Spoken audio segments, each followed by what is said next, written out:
back toward the copy room to retrieve the flyers I've been working on all morning. It's not fair.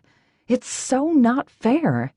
Every time something decent even comes close to landing in my lap, one of my bosses is there to snatch it away again. I'm stewing as I snatch the stack of copies from the machine and tuck them under my arm, then head to the coffee maker. Get him a coffee while I'm at it, like I'm his freaking secretary? But he's also the boss, so I'm stuck. I eye the 2 coffee pots on the burner. One's nothing but dregs, and the other's a fresh pot. I grab a paper cup, tip the dregs into the cup, and then march back out the door and hand Jack the flyers about the house I know I could sell today if I was given the chance. He gives me another wink as he turns to go. Thanks for the tip, Ivy. Good work. I watch him leave, my fists clenched. I'm stewing with helpless frustration. Thwarted yet again. Thanks for the tip. Like it was a freaking tip. That was my hours of hard work. That was my opportunity that he snatched away. And if I keep thinking about it, I'm going to puke with anger. So I take a deep breath, smooth a hand down the front of my suit, and calmly walk back to my desk in the back of the office, tucked near the bathrooms. A client is strolling out of the men's room, and I keep a poised smile on my face. I'm composed until I sit down and put my hands on my keyboard. Calm. Rational.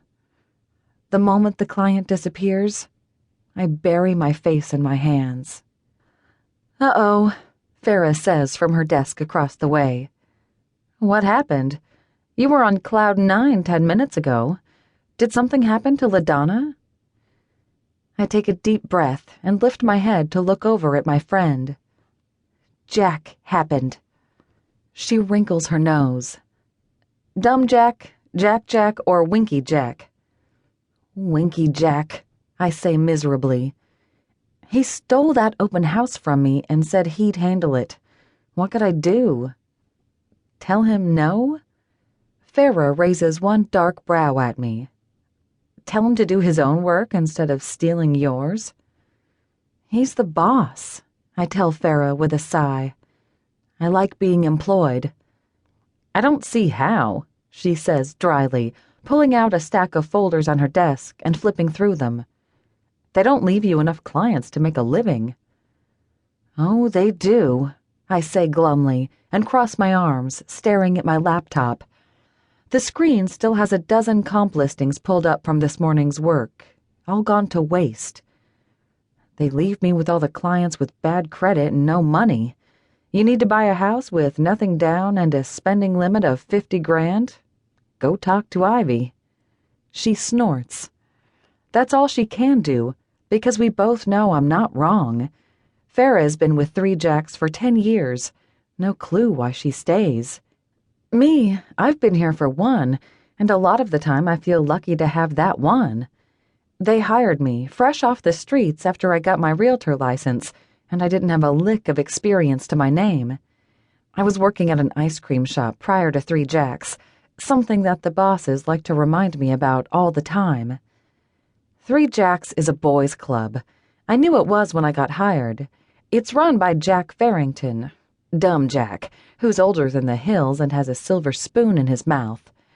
Jack Jackson, who's a snake oil salesman if there ever was one, and Jack Richards, Winky Jack, who thinks women aren't born with 2 brain cells to rub together, and he'll have to rescue us from ourselves. They're nice enough as far as bosses go, I suppose. After all, they did give me a job. I make 0.5% on any house I sell. That means on a regular 3% agency commission, they get the other 2.5%, and I get what's left after expenses.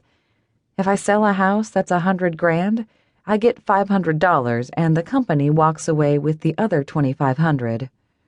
Jack, Dumb Jack, told me that I could promote my commission amount once I've earned $2 million in sales for the company. Given that the only clients I get handed to me are dirt poor and can't land a mortgage, it's been an exercise in frustration, but I'm determined not to give up. Ivy Smithfield is going to get a better life for herself and her sister, even if she has to climb uphill both ways, I vow. I may not